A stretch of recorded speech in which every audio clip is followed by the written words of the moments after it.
జై శ్రీరామ్. నమస్కారం అండి. 2025 సంవత్సరం మార్చ్ 29వ తేదీ షష్టగ్రహ కూటమి ఏర్పడబోతున్నది. ఈ షష్టగ్రహ కూటమి వల్ల మనకి సమాజానికి ఎలా ఉండబోతున్నది, మరియు ద్వాదశ రాశుల వాళ్ళకి ఎలా ఉంటుంది అని తెలుసుకునే ప్రయత్నం చేద్దాం. ఇప్పుడు ఈ షష్టగ్రహ కూటమి ఏర్పడబోతున్నది 2025 మార్చి మాసంలో 29వ తేదీ. అంటే సూర్య, శని, బుధ, శుక్ర, రాహు, చంద్రులు, ఈ షష్టగ్రహ కూటమి 6 గ్రహాలు కాలపురుష చక్రం నుంచి అంటే మేషరాశి నుంచి వ్యయస్థానంలో ఏర్పడబోతున్నది. 6వ స్థానంలో కేతు గ్రహం. కొద్దిగా స్కిన్ రిలేటెడ్ ఇష్యూస్ ఎక్కువ రావడానికి అవకాశాలు ఎక్కువగా ఉంటాయి. తర్వాత కాలపురుష చక్రం నుంచి అంటే మేషరాశి నుంచి ఎన్నో స్థానంలో 6 గ్రహాలు కలుస్తున్నారు? 12వ స్థానంలో. నిద్రాహీనత కనిపిస్తూ ఉంటుంది జనాల్లో, అంటే ప్రజల్లో నిద్రాభంగము, కంటికి సంబంధించిన ఏదైనా ఇన్ఫెక్షన్ లాంటిది క్రియేట్ అవ్వడానికి అవకాశాలు ఉంటాయి. కంటికి సంబంధించిన వ్యాధులు ఒక వైరస్ లాగా ఏదైనా స్ప్రెడ్ అవ్వడానికి కూడా చిన్న ఛాన్సెస్ ఉంటుంది.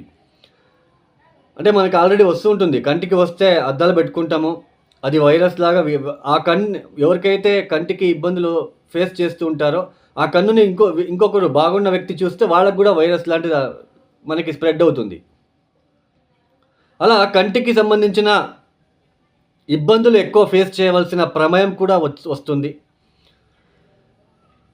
కొంచెం జల ప్రళయాలు అంటే ఇక్కడ అవ్వడానికి అవకాశాలు ఎక్కువగా ఉంటాయి. ఎందుకంటే జలతత్వ రాశిలో 6 గ్రహాలు మనకి కలుస్తున్నారు. చంద్రుడు కూడా అక్కడే ఉంటున్నాడు. తర్వాత పైగా కుజుడు మనకి కుజస్తంభనం కూడా జరుగుతున్నది ఆ సమయంలో కర్కాటక రాశిలో సంచారము.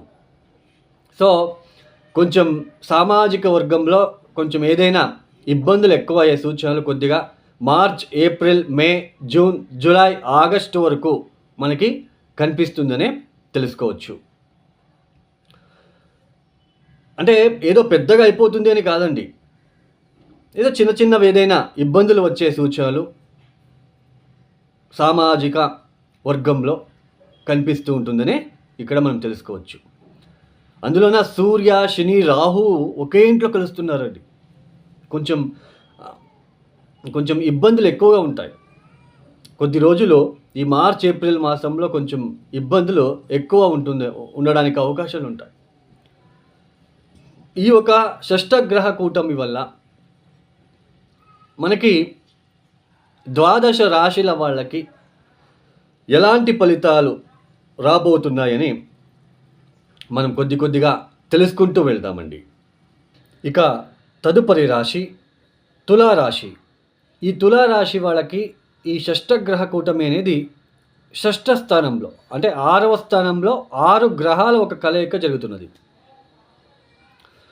ఇది ఒక రకంగా మనకి 6వ స్థానంలో 6 గ్రహాలు ఉంటున్నారు. ఓకే, ఒక రకంగా చూసుకుంటే మంచిదన్నప్పటికీ, అయితే ఇక్కడ తులారాశి వాళ్ళు ఎక్కడ ఇబ్బంది పడతారు అంటే, పొద్దుల లేచినప్పటి నుంచి సాయంత్రం పడుకునే వరకు మీరు ఏ వృత్తిలో వ్యాపారంలో ఉంటున్నారో, హౌస్ వైఫ్స్ కావచ్చు, ఇంట్లో పనిచేసే హౌస్ వైఫ్స్ కావచ్చు, బయట పనిచేసే వృత్తి కావచ్చు, వ్యాపారం కావచ్చు, ఇక్కడ ఒక ఫ్రస్ట్రేషన్ లాంటిది ఉంటుంది. అంటే విసుగుపడడం లాంటిది, కోపడం లాంటిది, కోపం ఎక్కువ అవ్వడం లాంటిది. ఈ హౌస్ వైఫ్స్ అంతా మార్నింగ్ నుంచి సాయంత్రం వరకు నేను ఒక్కటే చేసుకోవాలి, ఏంటో నా కర్మ అన్నట్టుగా ఆ థాట్ రావడానికి ఫీలింగ్ అనేది ఉంటుంది. అంటే ఒక పోరాటంలాగా అనిపిస్తూ ఉంటుంది. ఈ సమయంలో ఒక బర్డన్ లాగా ఫీల్ అవుతారు. అప్పా ఎంత పని చేసినా ఇంకా పనులు అయిపోవడం లేదు అనే ఒక థాట్ వచ్చేస్తూ ఉంటుంది. తర్వాత కొంచెం ఆరోగ్యం విషయంలో కూడా కొంచెం ఒడదుడుకులు, ఇబ్బందులు లాంటివి ఇక్కడ రావడానికి ఆస్కారాలు ఉంటాయి. తర్వాత ఈ చిట్ ఫండ్ లాంటిలో, తర్వాత ఈ లేవాదేవీలు అంటే డబ్బులు ఇచ్చుకోవడము, తర్వాత తీసుకోవడం లాంటిది, వడ్డీలకి ఇవ్వడం లాంటిది, ఇలాంటి వాళ్ళకి కొంచెం ఇబ్బందులు వచ్చే సూచనలు ఉంటాయి. తర్వాత మనకి ముఖ్యంగా 12వ స్థానంలో కేతువుని 6 గ్రహాలు చూడడం అనేది కొంచెం ఈ ఫికల్ మైండెడ్, నిద్రాహీనత లాంటివి కూడా కనిపిస్తూ ఉంటుందని తెలుసుకోవచ్చు. తర్వాత ఈ ఒక ముఖ్యంగా మనకి మూత్రం చేసేట ఒక పర్సనల్ పార్ట్కి సంబంధించిన విషయంలో అక్కడ ఏదైనా మనకి ఇబ్బందులు వచ్చే సూచనలు, ఎందుకంటే అలర్జీ లాంటివి, కొంచెం ఇచ్చింగ్ లాగా అనిపించడము, అక్కడ ఏదో ఒకటి తెలియని అన్కంఫర్టబుల్గా ఫీల్ అవ్వడం లాంటిది ఇక్కడ మీరు చూడవచ్చు ఈ ఒక సమయంలో. ఎందుకంటే శుక్రుడితో పాటు శని రాహుల ఒక కలయిక, తర్వాత ఈ బుధుడు కూడా అక్కడే ఉంటున్నాడు. సో ఈ ఒక గ్రహస్థితి కొంచెం ఇలాంటి నెగిటివ్ని చూపిస్తూ ఉంటుందని తెలుసుకోవచ్చు. మొత్తానికి ఈ తులారాశి వాళ్ళకి ఇలాంటి ఒక సిచ్యుయేషన్ మనకి రాబోతున్నది అని చూపిస్తూ ఉంటుంది. ఈ తులారాశి వాళ్ళు ఏం చేసుకోవాలి? అమ్మవారికి ఎరుపు రంగుల పూలని ఇస్తూ ఉండండి. తర్వాత ముఖ్యంగా కాలభైరవేశ్వర గాయత్రి మంత్రం చదువుకోవడానికి ప్రయత్నం చేయండి. ఈ యొక్క వీడియో మీకు నచ్చితే లైక్ చేయండి, షేర్ చేయండి, సబ్స్క్రైబ్ చేసుకోండి. సర్వే జనో సుఖినో భవంతు. ధన్యవాదములు. జై శ్రీరామ్.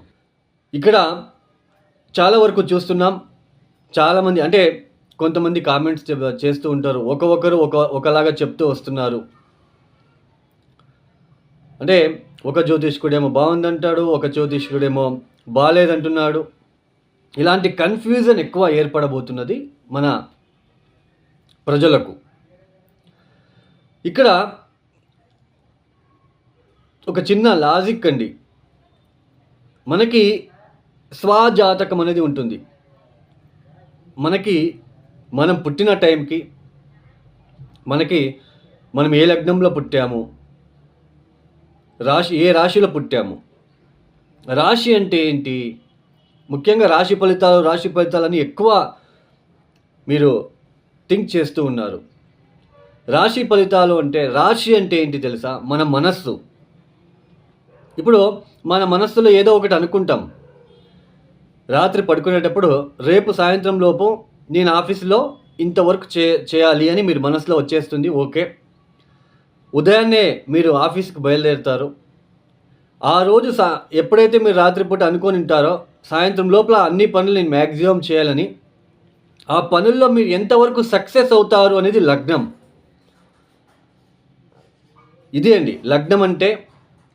రాశి అంటే జస్ట్ మనస్సు లేదు అనుకుంటారు, అది కరెక్ట్గా మీరు కార్యరూపంలో చేయాలి కదా. దాన్ని ఎంతవరకు మీరు సక్సెస్ చేస్తారు అనేది లగ్నం ఇంపార్టెంట్. లగ్నం చూపిస్తుంది. అంటే దశాభుక్తిలో మనకి మంచి దశాభుక్తులు జరుగుతూ ఉంటే మీరు అనుకున్నట్టుగానే, మీ మనసులో వచ్చినట్టుగానే మీరు చేసేస్తారు. చాలామందికి ఆశలు ఉంటాయి, నేను కారు కొనుక్కోవాలి, బస్సు కొనుక్కోవాలి, లేదా ట్రావెల్స్ ఓపెన్ చేయాలి, లేదా ఒక మంచి బిజినెస్ ఓపెన్ చేయాలి, ఇలాంటివి అనుకుంటారు. బట్ దాన్ని చేయాలి కదా, దాన్ని కార్యరూపంలోకి రావాలి కదా. అది అప్పుడు మనం లగ్నాన్ని చూస్తాము. అంటే ఆ లగ్నం నుంచి ఏ గ్రహాలు ఎక్కడెక్కడ ఉన్నాయి, ఏ దశాభుక్తి జరుగుతూ ఉంది, సో ఆ దశాభుక్తి వీళ్ళకి యోగిస్తుందా, సో ఆ దశాభుక్తి వచ్చినప్పుడు ఏ పరిహారాలు చేసుకోవాలి. Simple remedies, thousands of simple remedies ఉన్నాయి.